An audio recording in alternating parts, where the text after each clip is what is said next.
Sistem pengawasan fungsional, apakah itu?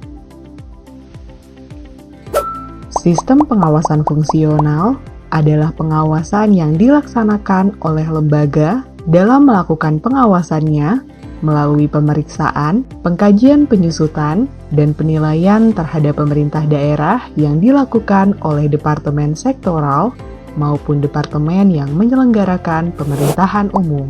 Terdapat 3 tahapan dalam pelaksanaan pengawasan fungsional, yaitu: pertama, pemeriksaan, kedua, pengkajian pengusutan, dan ketiga, penilaian. Lalu, siapakah yang berwenang dalam kegiatan pengawasan fungsional? Berikut ini adalah subjek dari pengawasan fungsional yang terdiri dari Badan Pengawas Keuangan dan Pembangunan atau BPKP, Inspektorat Jenderal Kementerian, Aparat Pengawasan Lembaga Pemerintah Non-Kementerian atau instansi pemerintah lainnya, Inspektorat Wilayah Provinsi, Inspektorat Wilayah Kabupaten atau Kota.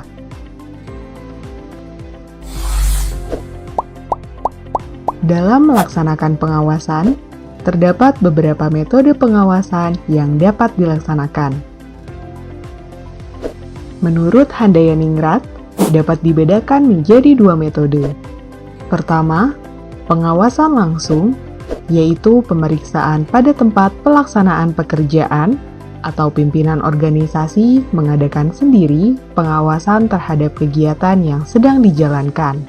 Kedua, metode pengawasan tidak langsung, dilakukan dengan tanpa mendatangi tempat pelaksanaan pekerjaan atau objek yang diawasi. Sedangkan menurut Simbolon, metode pelaksanaan pengawasan berdasarkan sifatnya dibedakan menjadi 4, antara lain: pertama, pengawasan dari dalam organisasi atau internal control, yaitu pengawasan yang dilakukan oleh aparat atau unit pengawasan yang dibentuk dalam organisasi. Kedua, pengawasan dari luar organisasi atau external control, yaitu pengawasan yang dilakukan oleh aparat atau unit pengawasan dari luar organisasi. Ketiga, pengawasan preventif, yaitu pengawasan yang dilakukan sebelum rencana itu dilaksanakan. Dan keempat, pengawasan represif, yaitu pengawasan yang dilakukan setelah adanya pelaksanaan pekerjaan.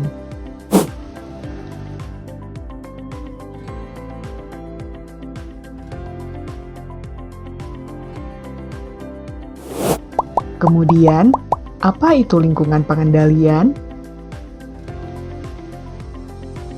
Lingkungan pengendalian adalah kondisi yang dibangun dan diciptakan dalam suatu organisasi yang mempengaruhi efektivitas pengendalian internal. Selain itu, lingkungan pengendalian merupakan upaya untuk menciptakan lingkungan pengendalian yang menimbulkan perilaku positif dan kondusif dengan cara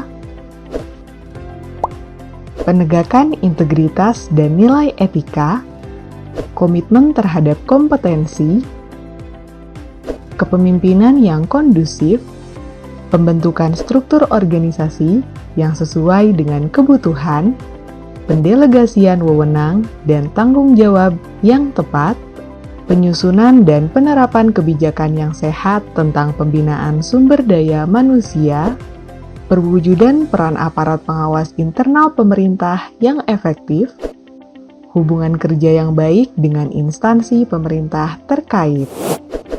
Kemudian, materi selanjutnya tentang penilaian resiko, yaitu Kegiatan penilaian terhadap kemungkinan kejadian yang mengancam pencapaian tujuan dan sasaran organisasi. Tahapannya terdiri dari penetapan tujuan organisasi sebagai target terukur yang mengarahkan organisasi dalam menjalankan aktivitasnya. Identifikasi resiko untuk menghasilkan suatu gambaran peristiwa yang berpotensi mengganggu pencapaian tujuan aktivitas organisasi. Analisis risiko untuk mengestimasi besaran kemungkinan munculnya peristiwa risiko dan dampak yang ditimbulkan. Lalu, bagaimanakah cara meminimalisir berbagai macam risiko yang ada? Yaitu dengan adanya kegiatan pengendalian atau tindakan yang dipandang tepat untuk dilakukan dalam rangka mengatasi risiko. Kegiatan pengendalian terdiri dari dua kategori. Pertama, prevention, yaitu kegiatan pengendalian yang dibangun untuk mengurangi kemungkinan terjadinya peristiwa resiko. Dan kedua, mitigation, atau kegiatan pengendalian yang dibangun untuk mengurangi dampak yang ditimbulkan. Pada penyelenggaraan SPIP, memerlukan adanya informasi dan komunikasi. Informasi adalah data yang telah diolah dan dijadikan dasar pengambilan keputusan dalam rangka penyelenggaraan tugas dan fungsi organisasi. Sedangkan komunikasi adalah proses penyampaian informasi dengan menggunakan media tertentu, baik langsung maupun tidak langsung, untuk mendapatkan umpan balik yang konstruktif. Adapun informasi dan komunikasi yang diperlukan dalam penyelenggaraan SPIP adalah yang dapat mengintegrasikan pelaksanaan komponen-komponen SPIP secara efektif. Kemudian, pada penyelenggaraan SPIP, terdapat kegiatan pemantauan pengendalian internal yang merupakan proses penilaian atas mutu kinerja dari sistem pengendalian internal. Kerangka pemantauan yang digunakan dibagi menjadi 3 jenis, yaitu pemantauan berkelanjutan, evaluasi terpisah, dan pelaksanaan tindak lanjut hasil audit. Adapun dasar hukum yang mengatur kegiatan dari sistem pengendalian internal pemerintah, yaitu Peraturan Menteri PUPR Nomor 20/PRT/M/2018 yang menjelaskan tentang kewenangan pengendalian, kelembagaan SPIP, penyelenggaraan SPIP, pelaporan, serta pengawasan dan pembinaan pada pasal 3. Terakhir, untuk memudahkan unit kerja dan fasilitator dalam menyelenggarakan SPIP, dapat melihat alur siklus penyelenggaraan SPIP berikut ini.